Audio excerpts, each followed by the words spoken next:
Hey, turning back to the markets now, the U.S. dollar continues to climb, and it looks like it's going to remain strong going into the new year. Joining me now is Fairfax Global Market CEO and Chief Investment Officer Paul Detrich. All right, Paul, now you expect, as a consequence of America being sort of the only castle in the sky while everyone else sort of flounders, that a lot of money will end up coming in here, actually helping our markets out.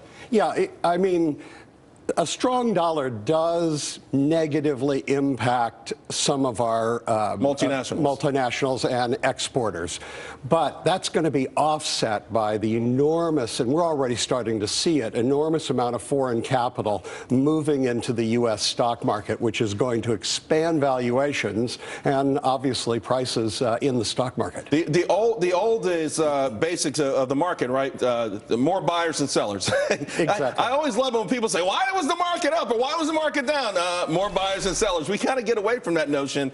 All the money coming here. Now, for a long time, our bond market has benefited from that. In fact, a lot of very brilliant people have been looking for a bond market crash for a long time. It has not happened. The great rotation hasn't happened. But now maybe you're saying even at these levels, our equities can attract some of that money? Equities are attracting some of that money. I mean, if you think about it, they're investing in the strongest economy in the world. I mean, let's face it. With Europe, we were worried that Europe was going into a recession. We were worried Japan was going into a recession. And now with low oil prices, they probably won't go into a recession, but they'll have anemic growth. We're going to have really good growth this coming year, and foreigners are investing in a country with a strong dollar. When they take their profits out, they get more of their local currency back, and that's the key. Now, the flip side of a strong economy, the Federal Reserve, dun, dun, dun, dun. I mean, listen, and on one hand, you have the Federal Reserve, which, you know, a lot of people question why we even have a federal central bank. And then you have them putting in policy by their own admission that was drastic, that was desperation stuff. Okay, you've done that. You've swelled the balance sheet. It's over $4 trillion.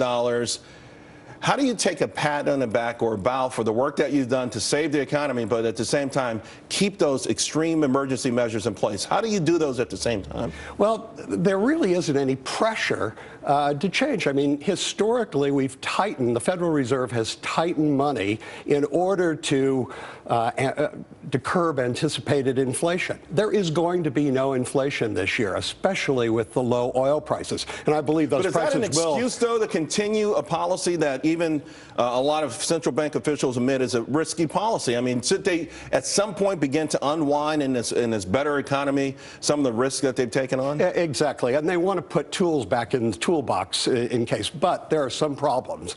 You have central banks in Europe and Japan that we've been encouraging to ease and do quantitative easing in their countries. If we raise rates here, money's going to flow out of those countries. We're going to offset their policies. We don't want to do that. Secondly, we're worried about importing deflation. Sure. And that's a concern. There is no inflation, and the strong dollar is a de facto tightening anyway. All right. I got to tell you, I want to talk to you more about this, so stay with us, Paul. Hey, guys, we're about